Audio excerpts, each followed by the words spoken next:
Blessed night, friends, folks. This is our last night here. Last night for the Iron Church. We're going to be moving to the east side of Sullivan Village. Moving on up. This house has served us well. I've had a very good time. Really going to miss this backyard, and even more so, I'm going to miss my next door neighbor, Mr. Garrett, here, and his wife and his son Gabriel. Next door, new neighbor Felissa. My landlord, Felix, across the street. These ones here, I ain't gonna lie, I ain't gonna miss them. Things started off cool. I've been here almost 2 years. But this one, there's a woman here named Tony, and she has a man named Mike. We were cool. Heck, I don't know, kind of a long time ago, 6, 7 years ago, I delivered them a cart because their trash man did them wrong and this and that. I delivered them a cart because it used to be my job. And when I moved here, I was like, hey, I remember y'all delivered your cart. We were cool. They talked to my girls. The woman talked to my girls, talked to me a little bit. But her problem is nosy. What's up with Schwannix being nosy, yo? Too nosy. So here's what happened. See this old trampoline here? Looks good now. One final cut before we go. I don't want to leave the house dirty. Okay, the story of the trampoline, y'all. I've been waiting to tell it. So here it is. Run tell that, as Martin Lawrence would say. So this trampoline was on sale next door. She had a garage sale. And I gave the girls $40.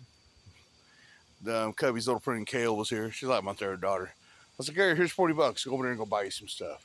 Well, I bought this trampoline. It was $100. Daddy, you got a trampoline for $100. The girls have always wanted a trampoline. We've never had the yard for it.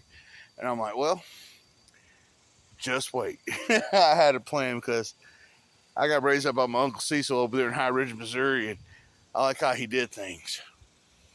But I had his tactic in the back of my mind, so as the day went on, we had like a sun rain, as Annie would call it, where the sun was out, but it was raining, and she had bingo tables out with all her stuff. And it got a little wet, but it wasn't too bad. And I guess she had a pretty good garage sale, but that trampoline was still sitting out there.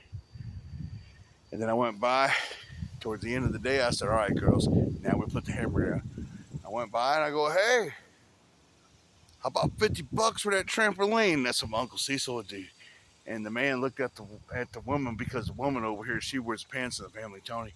And he goes, hey, he's offered $50 for that. She goes, well, I really want 100, And he's like, you know what? Take it. Deal. Here's 50. So I get the trampoline. Now, once I buy something, that's mine, right? And no more of your business. This woman made it her business. This woman gets a hold of my buddy Garrett next door. We have like a neighborhood thing where we tell each other, hey, man, there's some weirdos outside, or there's some dogs running at large, or this or that. And we have to, we'll call the cops on people.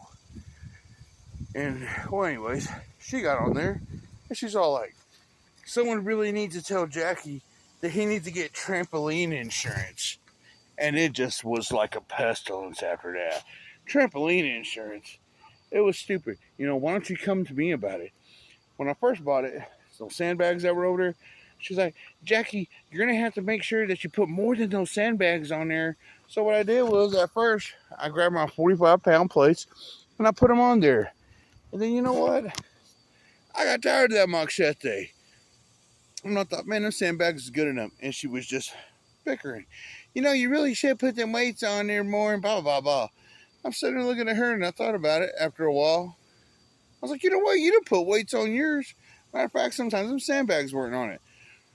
Her fear was a wind would catch it and throw it. Well, you know what? That's my business. I bought the trampoline. It's my problem. It's my property. Stay on your side of the fence. I'll stay on mine. That's why my side of the fence looks good, and hers looks like machete. Trash galore over there on that wall. Weeds and all that. Well, anyways. Then from there, she goes to my landlord, Felix. Right. You're going to have to get trampoline insurance. He goes, ma'am, I don't really care what Jackie does. And then she comes back to him again, and she looked up my criminal history, yo. She goes over to Felix, and she goes, you really need to watch who you rent to.